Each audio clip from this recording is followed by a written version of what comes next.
প্রায় পৃথিবীর অর্ধেক তো ঘোরা শেষ, আর কোথাও যেতে ইচ্ছে করছে না। Good good, very good. তা কি কি দেখলে বলো তো? এই 7 বছরে পৃথিবীর প্রায় অর্ধেক ঘুরে ফেলেছি। এখানে দাঁড়িয়ে আসলে কত কত বলবো।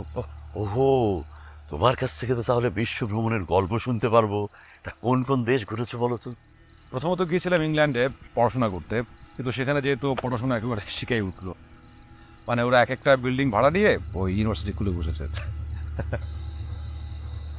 তো পড়াশোনা ঠিকমতো করলাম না। তারপর 2 বছর পর ওখান থেকে ইতালি চলে গেলাম। ইতালি বছর থাকার পর গেলাম ফ্রান্স, ফ্রান্স থেকে বেলজিয়াম, বেলজিয়াম থেকে সুইজারল্যান্ড, সুইজারল্যান্ড থেকে গ্রিস, গ্রিস থেকে আরে বাপরে, তুমি তো সারা ইউরোপ চষে বেরিয়েছো। হ্যাঁ স্যার, ওই পরে গ্রিস থেকে আমি গেলাম রাশিয়া। রাশিয়াও গিয়েছো? হ্যাঁ, মস্কোতে ছিলাম। মস্কো থেকে গেলাম কানাডা, কানাডা থেকে সোজা এই বাংলাদেশ, আমার গ্রাম। আরে করেছো কি তুমি? তাই এরকম ঘুরে বেরিয়েছো কেন? স্যার কারণটা হচ্ছে আমাকে ভূতে পেয়েছিল। ভূত? কিসের ভূত? ঘোরাঘুরির ভূত, বিশ্ব দেখার ভূত। স্যার মানে এক একটা দেশের না এক এক রকম সংস্কৃতি, এক এক রকম ভৌগোলিক বৈচিত্র্য, এক এক রকম তাদের আচার আচরণ, খাদ্যাভ্যাস, তারপরে আপনার পোশাক আশাক, মানে এক এক রকম সংস্কৃতি, মানে এক এক অন্যরকম জগৎ। শুনেই কেমন গা ছমছম করছে। বয়স থাকলে আমিও না বেরিয়ে পড়তাম তোমার মতো, ঘুরে বেড়াতাম সারা পৃথিবী। আর জীবনটা তো শেষ করে দিলাম এই গ্রামে পড়ে থেকে থেকেই। এত ঘোরাঘুরি করে আমি কি শিখেছি জানেন স্যার? কি? শেকড় স্যার। শেকড়ের চেয়ে আপন আর কিছু নেই। না, আপনি যেখানেই যান, যত দূরেই যান, শেকড় আপনাকে টানবেই।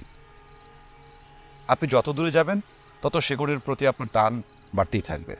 আহ, তোমার কথা শুনে বুকটা না একেবারে ভরে গেল বাবা।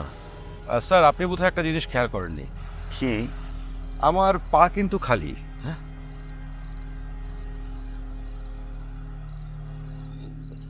কেন তুমি খালি পায়ে কেন? কিন্তু কিন্তু জানেন স্যার, আমার মনে একটুকু দুঃখও নেই।